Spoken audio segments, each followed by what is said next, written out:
Pleasantly situated on the east bank of the Cree, about a mile from the town, Machermore Castle is a prominent feature in the landscape as the traveller approaches Newton Stewart by rail from the south.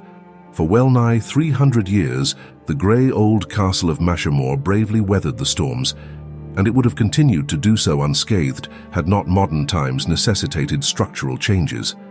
It is a curious circumstance that although certain spots near Machermore Castle have always been associated with the name of the White Lady, no one has ever actually seen the mysterious being.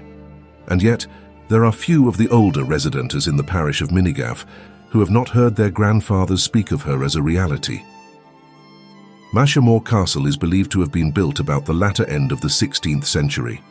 Tradition says that it was at first intended to build the castle on the higher ground, a little to the northeast of the present site, but that during the night, the foundation stones were always removed so that what was built during the day was carried off by unseen hands and deposited in another place. As it was no use to strive against the supernatural, the castle was eventually built where the materials were always found in the morning. In the castle itself was a room reputed to be haunted. In this instance, the particular apartment was in the northwest angle and was always known as Duncan's room. Projecting from the top corner of the outer wall in the same part of the castle was the finely carved figurehead of a man. A close inspection revealed the fact that the neck was encircled by an exquisitely chiseled lace ruffle of the Tudor period. This piece of sculpture was always known as Duncan's head. On the floor of Duncan's room there was the mark of a bloody hand, distinctly showing the impress of the fingers, thumb and palm. It was said that removing that part of the flooring had been tried so as to eradicate all trace of the bygone tragedy. But the mark of the bloody hand appeared in the new wood as fresh as before. From the history of Machermore at least, this legend is ineffaceable, and the annals of the parish of Minigaff are incomplete, which do not contain a reference to this remarkable phenomenon. The following details are taken from an article entitled "The White Lady of Machermore," contributed to the Galloway Gazette by James Kinner, author of the History of the Parish of Minigaff.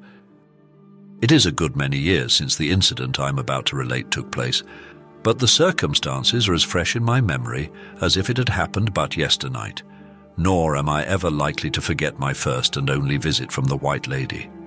On that occasion, I happened to be the sole occupant of Duncan's room, but as usage had worn off all prejudice against the occupation of that particular bedroom amongst the members of the household, little or no importance was attached to the general belief that the room was haunted. It was a midsummer night and I had been asleep but had awakened, and lay wondering what time it was just as a clock on one of the landings struck 12. As the last stroke died away, I distinctly heard a footstep coming upstairs. All being perfectly quiet in the castle at that hour, I could hear the slightest sound.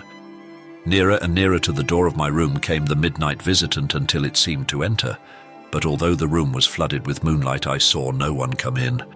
Yet I was perfectly conscious that some mysterious presence was near me. I was not in the least frightened at the time. Although wide awake, I could see nothing. A peculiar sound resembling the opening and shutting of a stiff drawer now came from the corner of the room, where was the impress of the bloody hand. I then sat up in bed and called out, "Who's there? What do you want?" but got no answer. After this, I must confess to feeling uncomfortable, a state which changed to something like positive fear as a rustling sound resembling that made by a silk dress passed out of the room. All this time the door remained closed.